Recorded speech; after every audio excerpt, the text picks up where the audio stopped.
However, we do know about Robert Jenrick. He actually said at Conservative Party conference, if the Foreign Office doesn't agree to put the British Embassy in Jerusalem, he will personally go and build it brick by brick. Now, this man is an extremist. He does not believe in any kind of two-state solution, although he says he does. He knows nothing about it. He takes his script entirely from the Conservative Friends of Israel and the Israelis. So he would be a disaster if he were leader of the Conservative Party. Sir Alan Duncan, thank you very much for joining Palestine Deep Dive.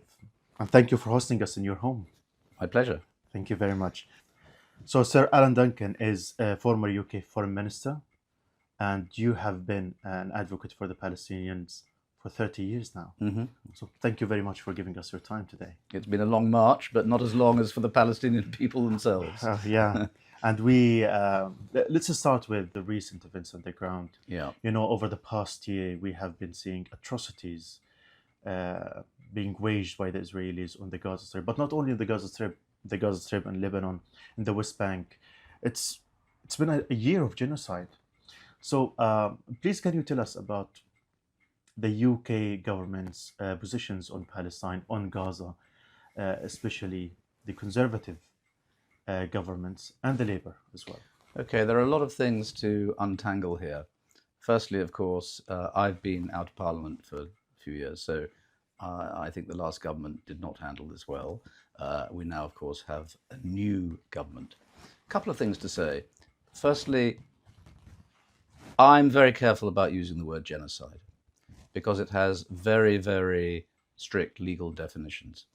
And I think it's always better not to use the word because you don't need to explain what's happening by using that word. We have disproportionate, disgusting use of force.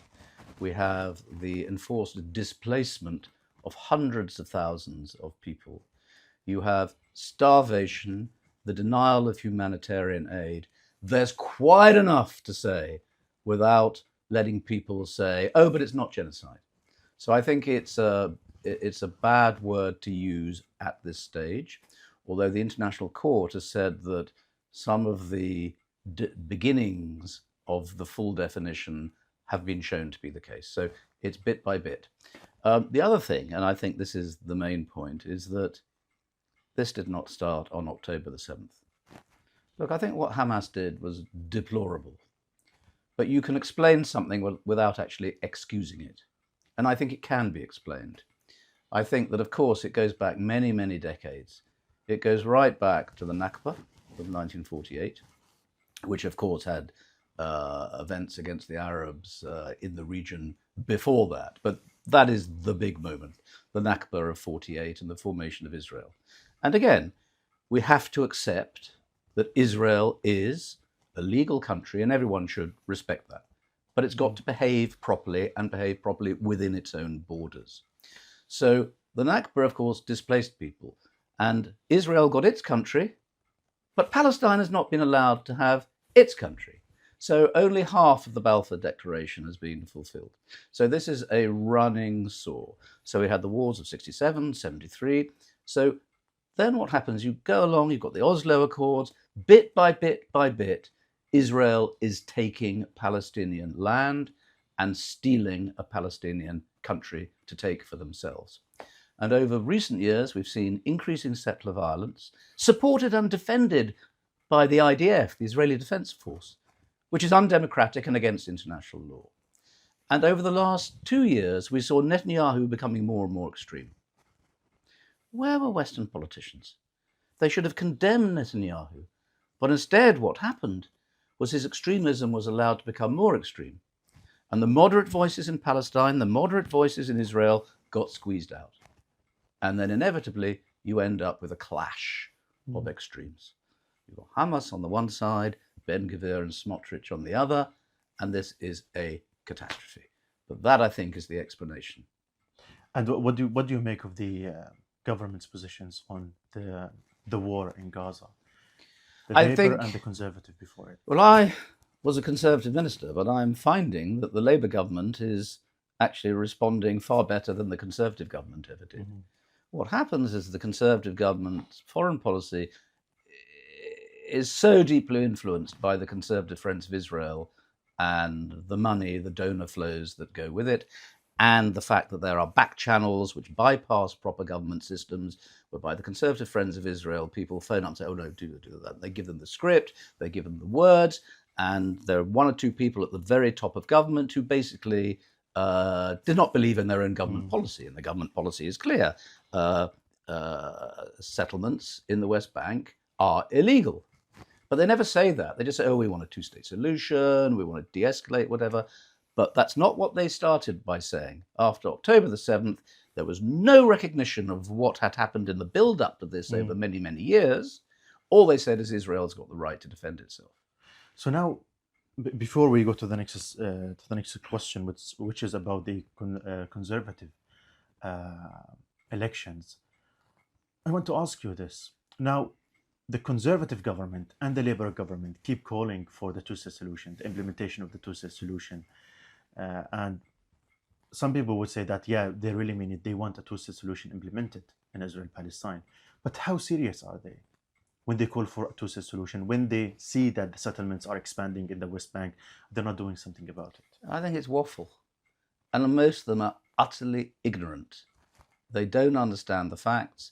They'll do anything just to have an easy life and take the script from the Conservative Friends of Israel and just say, oh, Israel's always attacked, we're friends of Israel, we'll defend Israel, blah, blah, blah, blah. When I first came into politics over 30 years ago, I made a speech in the Commons which said, Israel has a choice. It can either have settlements or it can have peace. It'll never succeed in having both. And at that time, there were 40,000 settlers in the West Bank. There are now probably 700,000. So that makes a two-state solution impossible, almost impossible, because they've taken all the good bits. They've taken the land. How can you have a state when you've got lots and lots of, as I would say, illegal colonial towns all over the land? That means it is not going to be a viable state. So I think all of this talk, two-state solution, people have got the right to defend themselves. And by the way, why can't Palestinians defend themselves against illegal settlers with guns supported by the IDF? If they do, they're called terrorists. Why? But they're not. That's the question, why? Because the language of all of this is dominated by the Israeli language, and people don't stop and think about what is morally right. So this two-state solution is now almost impossible. And the debate of just talking about a two-state solution isn't enough. You've got to go back to the basic principle, which is Israel should get out of Palestine because it is not their country. Wow, that's very powerful. Okay, on the 2nd of November, the elections of the Conservative Party will be announced, and we know that the two final candidates, Robert Jenrick and Kemi Badenoch, are on the right with the Conservative Party. So what do they know about their positions on Israel and Palestine? Yeah, I think being sort of left or right on the political spectrum doesn't necessarily determine your view on Palestine. However, we do know about Robert Jenrick. He actually said at Conservative Party conference, if the Foreign Office doesn't agree to put the British Embassy in Jerusalem, he will personally go and build it brick by brick. Now, this man is an extremist. He does not believe in any kind of two-state solution, although he says he does. He knows nothing about it. He takes his script entirely from the Conservative Friends of Israel and the Israelis. So he would be a disaster if he were leader of the Conservative Party. Now, Kemi Badenoch, I simply don't know. Can I say, he will be a disaster on Israel-Palestine or on the British politics as well? Well, I think both, but certainly on Israel-Palestine. I mean, I think he might have some success initially as leader, right-wing, tough, immigration, all this stuff, but only if the Labour government is in a very, very weak position. But it's only just started. It's got 5 years to go. So, he's not going to be very successful, I don't think, if he were to win. I think Badenoch, marginally, she might just win, but I haven't got a clue what her views are on foreign policy. I simply do not know. And it's one of the problems of all British politics now is that those in Parliament have got no real experience of the region. They haven't really learnt the history, and they just have very, very simple attitudes. And this is dangerous. Wow. What is it with the obsession of Robert Jenrick with Israel and the safety and the security of Israel? He made so many statements. For example, he said he wants to follow in Trump's footsteps of moving the UK embassy to Jerusalem. He also called for banning pro-Palestine organizations and changing terrorism laws to lower a threshold. He also blames Islamists and the hard lefts for protests and many other statements he said that are obsessed with the security of Israel and ignoring all the rights of the Palestinians. It is disgusting extremism born of ignorance, but there's also family connections which have a Jewish link. But just because someone's Jewish doesn't mean that they have to agree with Netanyahu. Indeed, until October the 7th, I think a majority of people in Israel did not agree with Netanyahu and were the proper strand of liberal-minded Jewish people who founded the State of Israel in the first place. But they've been completely silenced by the extremism and, of course, by the fact that, how can you have more moderate views when there are still hostages in Gaza? I mean, you have a very difficult time in Israel if you were to take that point of view, so they've been silenced. Let's go back to something you said in the beginning of this conversation, and something that you already wrote in your diaries. You said the conservative friends of Israel and Israelis think that they control the Foreign Office, and probably they do. What do you mean by that? I think the influence of donor money really goes straight into number 10 Downing Street, and then they tell the Foreign Office what to do. But I think Foreign Office officials who know what they're talking about don't necessarily share the view. They actually believe in their own policy. And the problem is not the government policy. The government policy is that, all these settlements are illegal, there should be a Palestinian state, blah, blah, blah. The problem is that senior people at the top of the Conservative government did not believe in their own policy. But they just pretended they did. But they didn't. And they didn't really believe in international law, as far as I can see, because they think international law is very, very important, except in the case of Israel, because they can do what they want. Why? Because what is so special about Israel? It is very complicated because obviously the war, the Second World War, the extermination of Jews in that period, the link between Jewishness and the state, because it is a religious state, and it's the only Jewish state, whereas there are lots of Muslim states. So this complicates political debate, and it allows them to accuse anyone who criticizes Israel of anti-Semitism, to shut them down. It's what I call abuse-Semitism. It is the abuse of the accusation of anti-Semitism designed to silence or gag someone. And you yourself, you have been accused of anti-Semitism from your own party, the Conservative By my own party, but no one knows whether there was a complaint. But I think it all got generated internally, and the panel said, there's no case to answer here, there's nothing anti-Semitic there. Everything he says is government policy. Why was this ever a complaint? Because it was made up by the sort of people I'm describing in order to bully and silence. And unfortunately, so many people have been bullied and have been silenced with this claim of anti-Semitism. Not me, they picked the wrong guy on this one. Do you think that the Conservative voters and members of the Conservative Party care much about Israel and Palestine? And if not, why should they be concerned about Israel and Palestine? Look, I think most domestic voters, particularly at a time of economic difficulty and in the sort of post-Brexit political turmoil, are more concerned about economics and the health service and schools. And so probably, even though this issue has dominated the news for a year and has now shifted, of course, to Lebanon and is continuing to dominate the news, you've got Gaza and Lebanon all together, they've probably switched off and they haven't really stopped to work out exactly what the underlying issues are and what they think about them. So I think the answer is probably most people do not really understand it. They might have a view, but they might not know why they have a view. So it really creates a bit of a vacuum in which Israeli influences can determine the policy, and Jenrick just swallows the whole lot. And I assume you watched that documentary, The Lobby of Al Jazeera, in which they said that one of the Israeli diplomats, his name... Shai Mazot. Yeah. He was talking about bringing you down because of your positions in Palestine. What do you make of that? What really happened? Well, I think it shows that, there is a bit of a conspiracy in a funny way between not funny particularly, but definite way, between the interests of the Israeli state, which means the embassy, and the conservative Friends of Israel, who use money and donor power to work together to silence anyone who's pro-Palestine. So although they say they want a two-state solution, no, they don't.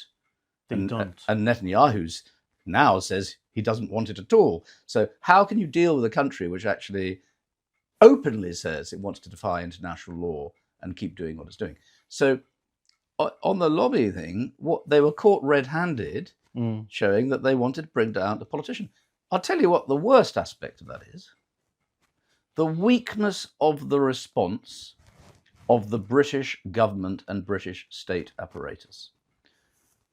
MI5 should be saying, oh, excuse me, this is improper foreign influence in our politics. Of course. It's undermining, it's suborning, it's corrupting our politics. Not a squeak.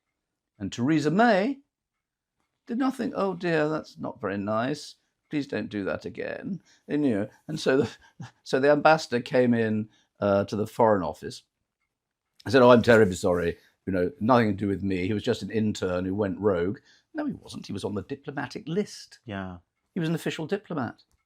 So, they just lied, and the British government did nothing about it. Permanent secretary in the Foreign Office, weak. Prime Minister, weak. Again, that begs the question, why? They make an exception because they don't dare take them on. They are unprincipled, literally, the meaning of the word, unprincipled. They don't have any principles behind this issue. But this is a Great Britain. You grot Britain under them. Okay, I assume I'm aware of the timing. So another question, in your diaries, you also described the BDS as a rational cause of the left. But now we see that, and you said that before the ICJ ruled out that the Israeli occupation of the Palestinian occupied territories is illegal and ordered Israel to withdraw from the Palestinian lands. But more than that, it also called for other countries that are complicit in these war crimes, human rights violation against the Palestinians, to sanction Israel.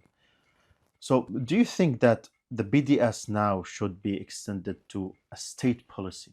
There's a limit to what Britain can do without taking America with you. This is always the problem on this policy, is that you end up clashing with the United States, which means you end up clashing with them on lots of other things as well. So there is, over the last few weeks, much closer alignment on some of these tougher stands on, weapons sales, on sanctioning people, on sanctioning extremist settlers, which in my view should be all of them. And I think the Israeli ambassador here either sympathises with the settlers or I think is a settler, in which case we should not have let her become ambassador, because you can't have an ambassador who personifies breaches of international law. So we should have said, thanks very much, but please send an ambassador who complies with international law. So I think that was a mistake. On BDS, boycott, disinvestment and sanctions, BDS. Number of things. I think a general BDS policy against Israel would be too much. But against illegal Palestinian settlement produce, there's a very strong argument for it, because they're in breach of international law. And if the settlements are illegal, then the products coming out of them are illegal. You then get into complicated arguments, but it would then, some Palestinians would be out of a job. And so you end up with some difficult economic arguments. But someone needs to be able to at least outline the principle and accept the principle of this. Now, one thing that was a disgrace was Michael Gove, when he was minister, who is another completely sold out sympathiser of Israeli extremism. He passed a law which said that local councils were not allowed to have a policy of boycotting Israeli produce, even if they're illegal. So you end up with one arm of the UK government saying Palestinian settlements are illegal, and another arm of British government protecting illegal activity in those Palestinian settlements. And Parliament was pathetic in opposing this piece of legislation. This is also depressing. And we know that the UK Parliament in 2014, I believe, they voted for recognizing the state of Israel, the state of Palestine. The government didn't. No, well, Parliament votes of that sort in a debate don't force the government to do something. It's an expression of opinion, not a... But shouldn't the government... I mean, I spoke in that debate and called for it and everything, and the government paid no attention to it. But shouldn't the government really consider the voices of the British people and the Parliament, which is elected by the British people? The executive, that's to say, the government with its majority, does whatever it wants to do, and whatever you say in Parliament, they say, "Oh, that's very interesting. Thank you very much," and then. What does that say or tell about our democracy? I could do a 10-hour interview with you on why our democracy is not working very well. It's not working. And this would be a bit of it. That Parliament has become irrelevant. Everyone thinks Twitter's more important now. It's just, Twitter. Yeah. X, if we have to call it. So zooming out from all of this, now we look at what's happening in Palestine, settlements in the West Bank, a war in Gaza, total destruction of the healthcare, of journalists, of educational system. More than 40,000 people killed in Gaza. Now we are at the brink of a war, a full regional war with Lebanon and Iran. So my question to you is, what value does the UK government place on the Palestinian lives? Not enough. Not nearly enough. I don't think people in Parliament are sitting there and thinking quite what the devastation of the Gaza Strip actually looks like and means to people in terms of human suffering. They don't even stop to think about it. Someone like Jenrick, well, Hamas are dreadful, we've got to eliminate them, as if you can. I mean, he says nothing about the origins of this problem. So he is a disgrace. So I think what is also sad is the weakness of Palestinian leadership. And I think President Abbas has failed in articulating a proper case for Palestinian justice. It's quite clear to me that behind everything that's happening here, the Israelis actually want to displace the Palestinians from Gaza and take the land for themselves as part of Israel. They want to do that in the West Bank. They want to do it in Gaza. So they've bombed it to smithereens. They are making it uninhabitable. And their secret wish is they'd like all the Palestinians to move. They can go in and take the land. Is it a secret wish anymore? Well, it's not. I mean, Smotrich and Ben-Gvir, people like that, would say so openly. Netanyahu, almost. He certainly says he does not believe in a two-state solution, which means, like his father, he believes that in Greater Israel, that all of the West Bank is Israel. And he's just going to steal it and take it. And they think that over time, Israel will be that much bigger area. But what they're very stupid about is they don't realize that, when you have a little kid who's seen their family killed, that feeling of hatred and resentment doesn't stop when the bombs stop. It lasts for 10, 20, 30, 40, 50, 100 years. So no, now 70, whatever it is, years after the Nakba of 1948, you still have people who just remember it and will keep the memory of it alive. And now, after Gaza and Lebanon, that's going to be kept alive for another 70 years. So what you're now looking at is straight into the next century will be the foundations of continuing dispute. That's why Netanyahu is so stupid. One last question. I'm really sorry we took much of your time. The Palestinians and the pro-Palestinians in the UK have been protesting for a year now to pressure the government to do some action to stop the war in Gaza. We'll not call it genocide for you. So what is your advice to them? We have been protesting for a year. Keep going. Well done, students. But it didn't. Well done on the campuses. No, but we've got a change of government. Keep going. Because nothing is more disgusting than people like Suella Braverman calling them hate marches. No, she's the hateful one. She thinks, I mean, they use the word Islamist as a word of abuse. Imagine if we were to use the word Jewish as a term of abuse, which one never should, but flip it and swap the words and see if, why is one acceptable and one is not? So she's the one full of hatred. Again, she thinks everyone who's Muslim is basically an Islamist threat. These are not hate marches. These are marches for justice. These are people who see that, 70, 80 years of dispossession is continuing and suddenly got even worse. But I say to them, stay within the law, choose your language properly, and do not vandalize anything. Otherwise, you lose the argument. Yeah. I say to any Palestinian protester, do not go and throw orange paint on a picture in a gallery. Don't be so stupid. Stick to the proper arguments and rise above that kind of thing in order to win the argument. Sir Alan Duncan, thank you very, very much for giving us your time. Thank you. As Israel attempts to erase the Palestinian people under the cover of darkness, targeting journalists and censoring the press, we must rise from the ashes. At Palestine Deep Dive, we are building a multimedia space where our voices, the Palestinian voices, are always front and center. And right now, we just need 3,000 more of you to join our regular supporters and back our work so we can rapidly expand our output. Help us build the future of journalism. Become a supporter at PalestineDeepDive.com/support. This is 100% independent media powered by you.